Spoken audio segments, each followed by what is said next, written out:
បាទសួស្តីថ្ងៃនេះខ្ញុំមានវីដេអូថ្មីមួយដែលនិយាយអំពីការទាញរូបមន្តនៃការទូទាត់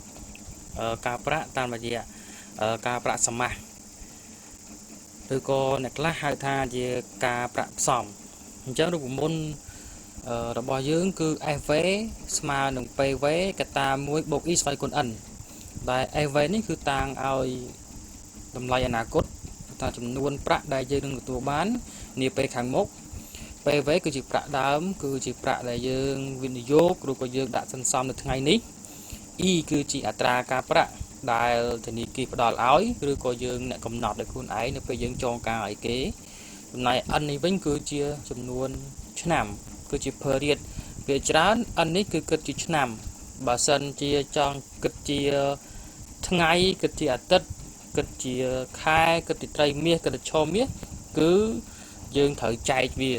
ត្រូវចែកវាទៅនឹងការទូទាត់ធៀបនឹងមួយឆ្នាំហ្នឹង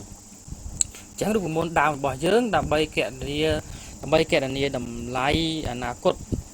របស់យើងរបស់ប្រាក់របស់យើងបានស័ក្តិសមហ្នឹងគឺត្រូវយកប្រាក់ដើមគុណនឹងកត្តា1បូកឲ្យអត្រាការប្រាក់ពាក់ដោយស្វ័យគុណ N បាទឥឡូវឧទាហរណ៍ថាបើសិនជាលំហាត់មួយចំនួនតម្រូវឲ្យយើងទាញរក PV មានន័យថាគេប្រាប់ SV គេប្រាប់ E គេប្រាប់ N ហើយគេចង់សួររក PV វិញតើយើងគណនាមិនតើឥឡូវយើងទៅមើលនៅ slide បន្ទាប់អញ្ចឹងយើងមើលរបៀបទាញរក PV បាទយើងមើលរបៀបទាញយក PV ឥឡូវសូមមើលខាងនេះបាទមកខាងនេះអញ្ចឹងរូបមន្តដើមរបស់យើងគឺ SV ស្មើនឹង PV កត្តា1បូក E ស្វ័យគុណ N តាអញ្ចឹងឥឡូវយើងរៀនតាមរបៀបបោះយើងអត់រៀនតាមវិធានបច្ចេកវិទ្យាចំតួទេគឺយើងប្រើបោះបើសិនជាតាមវិធានបច្ចេកវិទ្យាអាហ្នឹងគឺយើងប្រើបំបត្តិដោយបន្ថែមតួ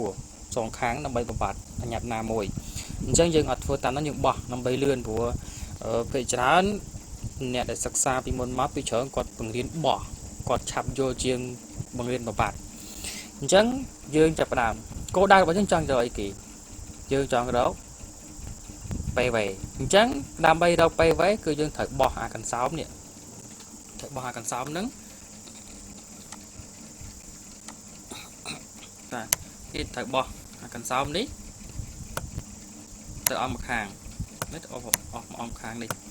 អញ្ចឹងយើងបោះទៅនៅពេលដែលបោះមកអានេះគឺជាផលគុណកត្តានេះគឺជាប់ផលគុណជាមួយនឹង PV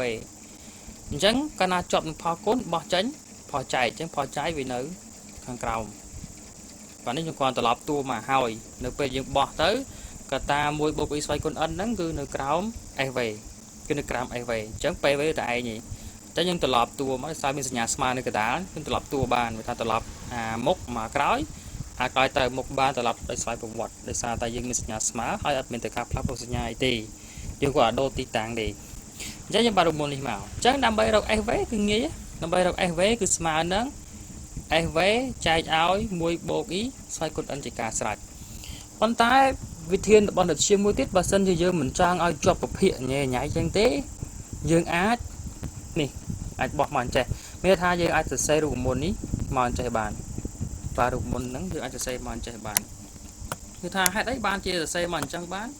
នេះយើងអនុឡោមតារូបមន្តមួយនេះរូបមន្តដែលយើងគេដាក់ឲ្យនេះគឺបើសិនជាគេមាន1លើ A ស្វ័យគុណ N គឺអាចសរសេរមកបានទៅជា A ស្វ័យគុណដក N ឬក៏យើងអាចនិយាយបានថា1លើ A គឺស្មើនឹង A ស្វ័យគុណដក1អានេះដោយសារតែវាមានស្វ័យគុណ1នៅទីនេះអញ្ចឹងដល់ពេលលើកឡើងលើចេញដកបាទអញ្ចឹងយើងអាចអនុវត្តរូបមន្តនេះក៏បានដូចគ្នាដែរអានេះក៏បានដែរប៉ុន្តែបើរូបមន្តនេះបើសិនជាយើងប្រើ Casio ដើម្បីគណនាបើយើងប្រើអាក្រោមល្អជាងព្រោះវាសំណុកចុចបើសិនជាប្រើលើវាបានចុចតិចហើយអញ្ចឹងចង្ការវាអាចបំបត្តិកតុយក្រោយជាងជាដើមអញ្ចឹងយើង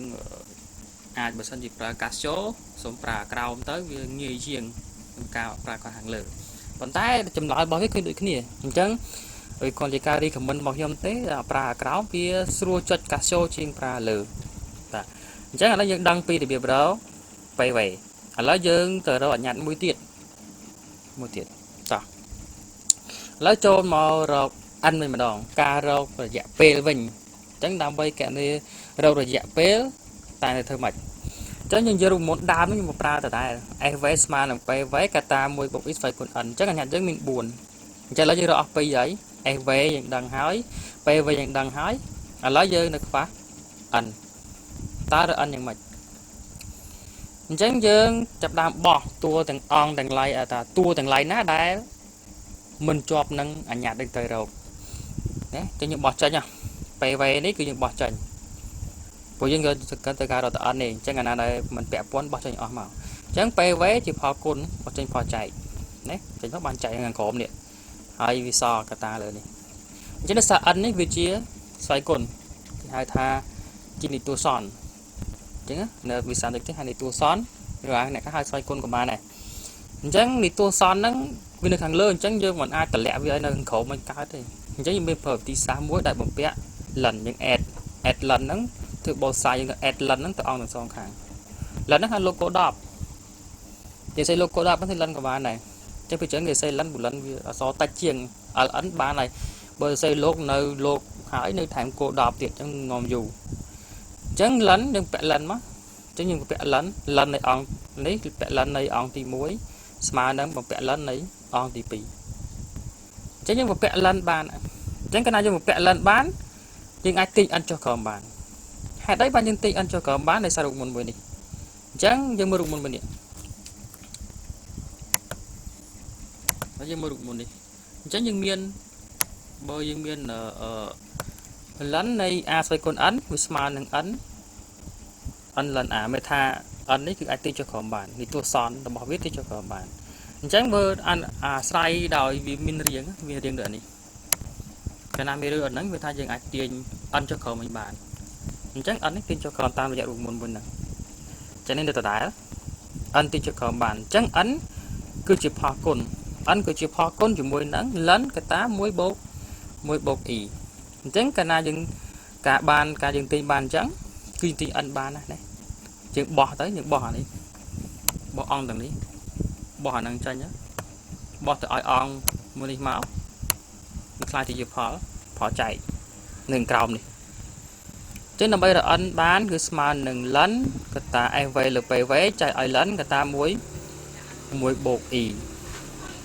អាហ្នឹងគឺប៉ុណ្ណឹងអត់មុនតែប៉ុន្តែវាអាចទាញចេញបានទៀតប៉ុន្តែវាកាន់តែភាពងាយញ៉ៃច្រើនអញ្ចឹងយើងយករូបមន្តប៉ុណ្ណឹងយកមកកណនីបាន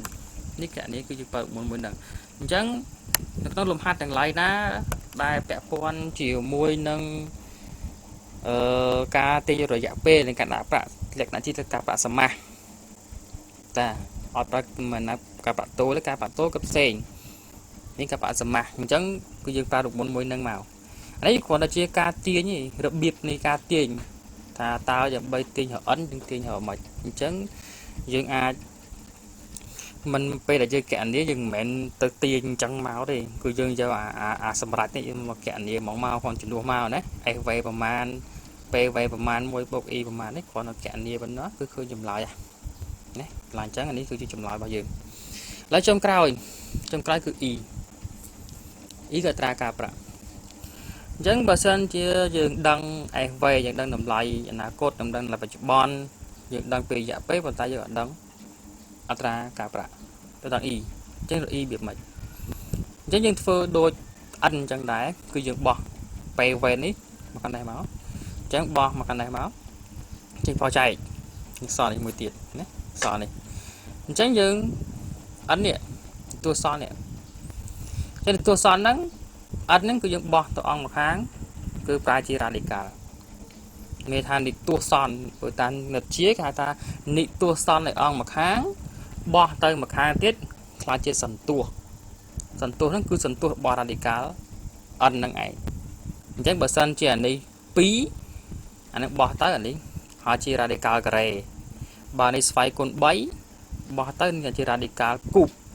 បើសិនជាអានេះ4បោះទៅចេញ radical ទី4អញ្ចឹងអានេះ n នឹងប្រមាណអានឹង radical ហ្នឹងក៏ប៉ុណ្ណឹងដែរណាបាទបានប៉ុណ្ណឹងមកព្រោះយើងធ្វើចឹងដើម្បីអីដើម្បីរក e នេះយើងបោះ n ចេញដើម្បីរក e បាទអញ្ចឹងដល់ពេលបានប៉ុណ្ណឹងហើយយើងបោះមួយចេញទៀតបោះមួយចេញមកអញ្ចឹងមួយនេះគឺជាផលបូកបោះចេញមកអស់ម្ខាងក៏ជាផលដកអញ្ចឹងសល់តែ e មួយទៀតព្រោះចង់រក e ឃើញទេបាទអញ្ចឹងរូបចុងក្រោយគឺ e ស្មើអីគេ e ស្មើនឹង radical tn នៃ fv លើ pv ដូរឲ្យ1នេះគឺជារូបមន្តសម្រាប់អញ្ចឹងនេះគ្រាន់តែជាការទីរូបមន្តទេបើសិនជាលើក្រោយពួកខ្ញុំនឹងព្យាយាមនឹងរកនៅលំហាត់ដើម្បីបញ្ជាក់អំពីការអនុវត្តរូបមន្តនេះជាក់ស្ដែងបាទដូច្នេះសូមអរគុណចំពោះការទស្សនា